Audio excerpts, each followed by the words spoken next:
श्रीराम समर्थ. संतांनी लिहिलेले ग्रंथ हे त्यांच्या मृत्यूपत्रासारखे आहेत.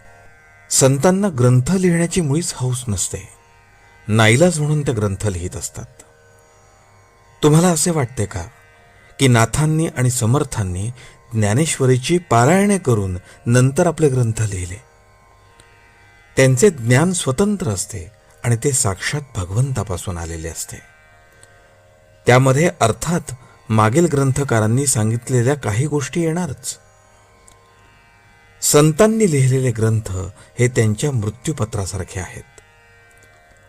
आपले मुलगे चांगले वागतील अशी ज्या बापाला खात्री वाटते तो कशाला मृत्यूपत्र लिहिल?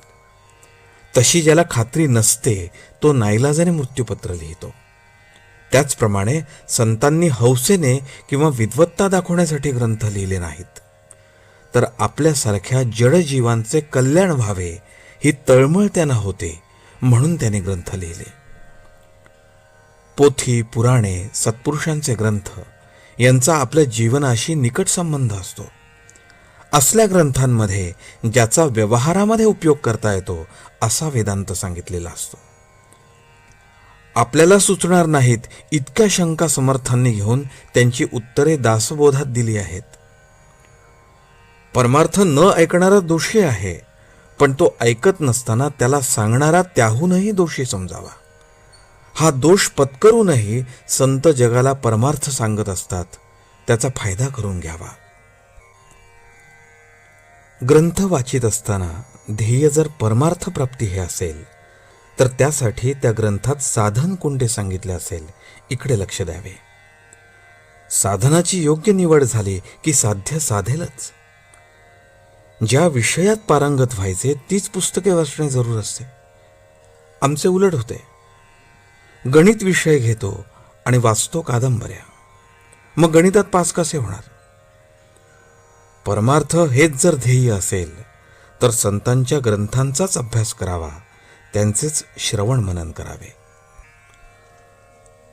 आपण आपले मन भगवंताच्या चरणावर चिकटवून ठेवावे आणि देह प्रारब्धाच्या प्रवाहामध्ये सोडून द्यावा. कधी तो सुखात राहील तर कधी तो दुःखात राहील. कधी तो बरेच दिवस सरळ जाईल तर कधी तो मध्येच गचका खाऊन बुडायच्या बेताला येईल. पण त्याच्या कोणत्याही अवस्थेमध्ये आपला आनंद कायम टिकेल यात शंका नाही.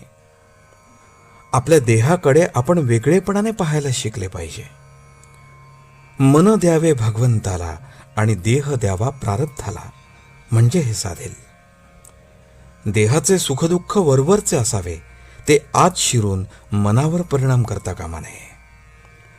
भगवंताच्या नामाने हे हमखास साधते, म्हणून अखेर नामाशिवाय गत्यंतर नाही. आजचे बोधवचन.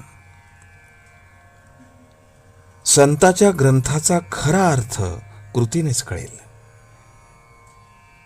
जानकी जीवन स्मरण. जय जय राम.